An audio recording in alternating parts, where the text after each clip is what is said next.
Kurawa kula rengkuh kados dene murid kula piyambak. Pandhawa nggih, kula rengkuh kados dene anak kula piyambak. Kalihipun menika kula sami, kula mboten benten-bentenaken.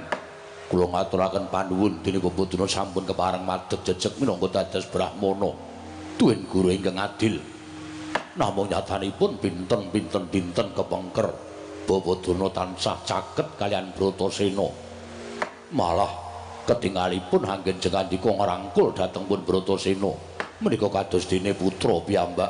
Menika ingkang kula mboten cocok. Menika ingkang kula mboten condhok. Nuwun sewu, Nger, nuwun sewu. Bratasena menika peranganipun Pandhawa. Jernyatanipun Pandhawa menika kaliyan para Sata Kurawa menika miturut dongeng ing kula ngertosi menika wayahipun Sang Begawan Wiyasa tegesipun tasih sederek kulit tuwin dagingipun para Sata Kurawa para Pandhawa menika tasih manunggal dados tunggal. Nanging kenging menapa anggen kula caket kaliyan pun Bratasena menika panjenengan lepataken